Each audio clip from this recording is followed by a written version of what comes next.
1897 पुणे शहर प्लेगच्या सावटाखाली होतं.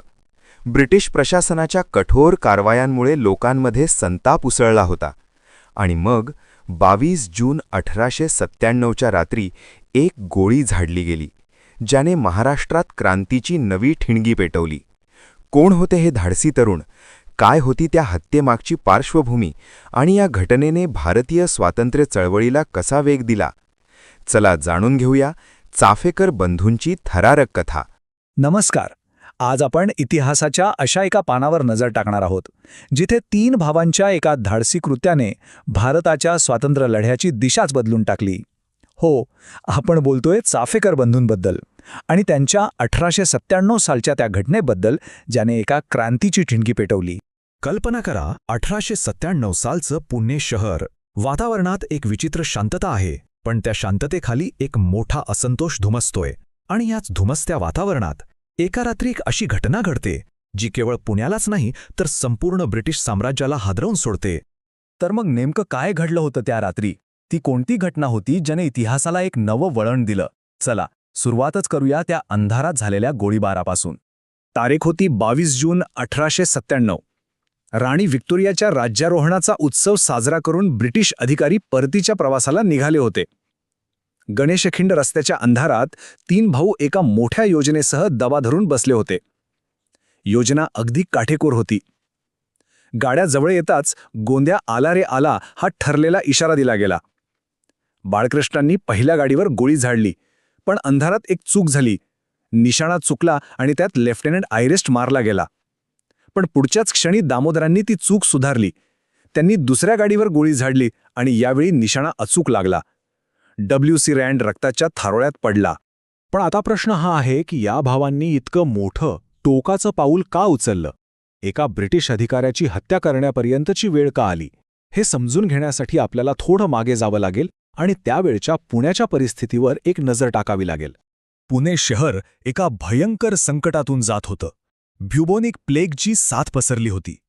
हजारो लोक मृत्युमुखी पडत होते आणि संपूर्ण शहरावर भीतीचं आणि दहशतीचं सावट होतं.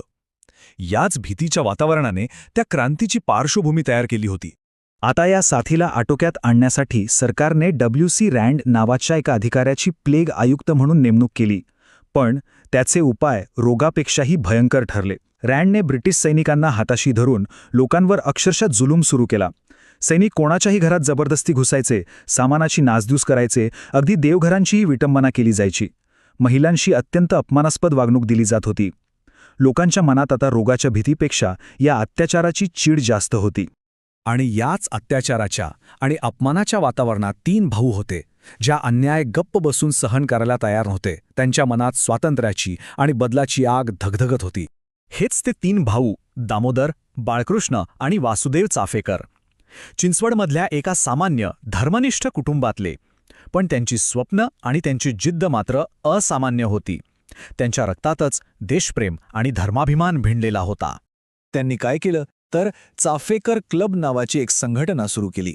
या संस्थेचं ध्येय होतं तरुणांना एकत्र आणून त्यांना शारीरिक आणि लष्करी प्रशिक्षण देणं. त्यांच्यावर लोकमान्य बाळ गंगाधर टिळक यांच्या जहाल राष्ट्रवादी विचारांचा खूप मोठा प्रभाव होता. धर्म आणि देश यांसाठी लढायला ते तयार होते.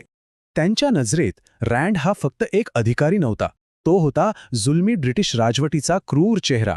आणि म्हणूनच आपल्या लोकांवर झालेल्या प्रत्येक अपमानाचा, प्रत्येक अत्याचाराचा बदला घेण्यासाठी त्यांनी रँडच्या हत्येची शपथ घेतली. रँडच्या हत्येनंतर ब्रिटिश सरकार अक्षरशः हादरलं. त्यांनी मारेकरांना शोधण्यासाठी आकाश पाताळ एक केलं आणि इथूनच चाफेकर बंधूंच्या त्यागाच्या आणि हौतात्म्याच्या एका नव्या पर्वाला सुरुवात झाली. या घटनेने ब्रिटिश सरकार इतकं घाबरलं होतं की त्यांनी मारेकऱ्यांची माहिती देणाऱ्याला तब्बल 20,000 रुपयांचं इनाम जाहीर केलं. विचार करा, त्या काळात ही रक्कम किती मोठी असेल. यावरूनच या हत्येचा ब्रिटिशांवर किती मोठा परिणाम झाला होता याचा अंदाज येतो. मोठ्या बक्षिसाच्या आशेने शोध मोहीम सुरू झाली आणि दुर्दैवाने दगाफटका जवळच्यांकडूनच झाला. त्यांच्याच क्लबमधल्या द्रविड बंधूंनी पैशाच्या लालसेपोटी फितुरी केली. दामोदरांना अटक झाली, पण त्यांनी न डगमगता हत्येची जबाबदारी स्वीकारली. या फितुरीचा बदला घेण्यासाठी वासुदेव चाफेकर आणि त्यांचे सहकारी महादेव रानडे यांनी त्या द्रविड बंधूंना ठार केले. पण अखेरीस एक एक करून सर्वजण पकडले गेले. या प्रतिकाराची किंमत खूप मोठी होती. ती होती मृत्यूची शिक्षा. एकापाठोपाठ एक 1898 मध्ये दामोदर आणि त्यानंतर 1899 मध्ये अवघ्या काही दिवसांच्या अंतराने वासुदेव, महादेव रानडे आणि बाळकृष्ण या सर्वांनी देशासाठी हसत हसत मृत्यूला कवटाळलं. चाफेकर बंधू शरीराने जरी संपले असले तरी त्यांनी पेटवलेली क्रांतीची ज्योत कधीच विझली नाही. उलट त्यांच्या बलिदानाने ती आणखीनच प्रज्वलित झाली. त्यांच्या त्या एका गोळीबाराचे पडसाद पुढे अनेक वर्ष घुमत राहिले. इतिहासकार W.C. रँडच्या हत्येला केवळ एक घटना मानत नाहीत, तर ती भारताच्या आधुनिक स्वातंत्र्य लढ्यातील पहिली मोठी राजकीय हत्या होती. या घटनेने हे दाखवून दिलं की आता भारतीय स्वातंत्र्यासाठी शस्त्र उचलण्यासही मागेपुढे पाहणार नाहीत. त्यांच्या कार्याचं महत्त्व इतकं होतं की थोर स्वातंत्र्यसेनानी लाला लजपत राय यांनी त्यांना भारतातील क्रांतिकारक चळवळीचे संस्थापक असं म्हटलं आहे. या एका वाक्यातूनच त्यांच्या कार्याची उंची लक्षात येते. चाफेकर बंधूंच्या या बलिदानाने सशस्त्र राष्ट्रवादाला एक नवी दिशा दिली. त्यांच्यापासून प्रेरणा घेऊनच विनायक दामोदर सावरकर आणि भगतसिंग यांच्यासारख्या क्रांतिकारकांची एक नवी पिढी उभी राहिली. स्वातंत्र्यासाठी सर्वोच्च त्याग करण्याची प्रेरणा त्यांना चाफेकर बंधूंकडूनच मिळाली. चाफेकर बंधूंची कृती योग्य होती की अयोग्य यावर आजही चर्चा होऊ शकते, पण त्यांनी पेटवलेली ती ठिणगी पुढे जाऊन भारताच्या स्वातंत्र्य चळवळीचा वणवा बनली हे मात्र नाकारता येणार नाही. आणि हाच प्रश्न मागे उरतो, हिंसेचं एखादं कृत्य संपूर्ण राष्ट्राच्या स्वातंत्र्यासाठी एक उत्प्रेरक कसं काय ठरू शकतं? अशाच नवनवीन व्हिडिओसाठी चॅनल सबस्क्राईब करायला विसरू नका. धन्यवाद.